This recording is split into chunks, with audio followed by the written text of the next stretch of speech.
Halo semua. Mimin kali ini akan membahas cerita anime Mashle Magic and Muscles episode 3. Episode kali ini dibuka dengan Mas mengikuti pelajaran menunggang sapu pertamanya setelah dia meminjam sapu dari Finn. Seperti yang diharapkan, Mas tidak dapat memanggil sapu ketika seorang pengganggu mendekatinya dan bertaruh dengannya. Taruhannya akan membuat Mas dan si pengganggu saling berlomba. Karena Mas tidak memiliki sihir, dia melempar sapu itu. Setelah itu dia melompat ke atasnya. Tidak seorang pun kecuali Finn yang dapat melihat apa yang telah dilakukan Mas, sehingga guru dan siswanya percaya itu adalah rekor dunia.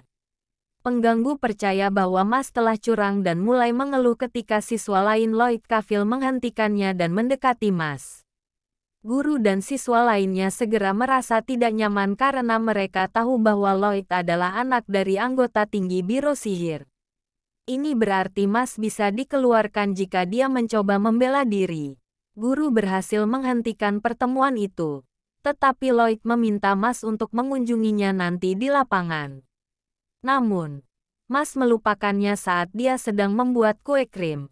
Keesokan harinya, Mas akan menyadari bahwa buku pelajarannya akan rusak setiap hari. Saat itulah Lloyd Kafil datang dengan kesempatan untuk Mas.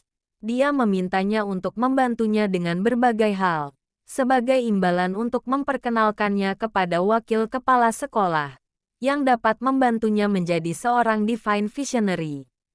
Belakangan terungkap bagaimana Finn dipaksa untuk merusak buku-buku Mas. Namun, dia merasa tidak enak karena melakukannya dan menolak untuk melanjutkan. Setelah mendengar ini, Kafil memaksa Finn untuk meminta maaf.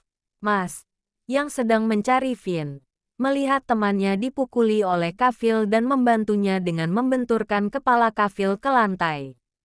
Wakil kepala sekolah Farman mengamati hal ini dan memutuskan untuk menghukum Mas dan Finn atas keterlibatan mereka dalam insiden tersebut. Mendengar ini, Mas mulai memukuli Farman. Setelah itu dia mulai menguburnya di lantai sebagai cara untuk mengancamnya. Belakangan, Mas dipanggil ke kantor kepala sekolah di akademi karena kepala sekolah telah menerima pemberitahuan untuk mengeluarkan Mas. Namun, Wahbek tidak menyetujui hal ini dan berharap Mas bisa menjadi Divine Visionary suatu hari nanti karena negara membutuhkan orang-orang seperti dia untuk melawan kejahatan. Belakangan, Mas diundang untuk bermain dalam pertandingan duelo sebagai bagian dari asrama Adler, melawan asrama Lang. Dan seperti yang diharapkan, Mas tidak bisa mengendarai sapu. Kepala sekolah Wahbek berdiri melawan Biro Sihir untuk melindungi Mas. Meskipun tidak terungkap apakah ada alasan signifikan untuk hal yang sama.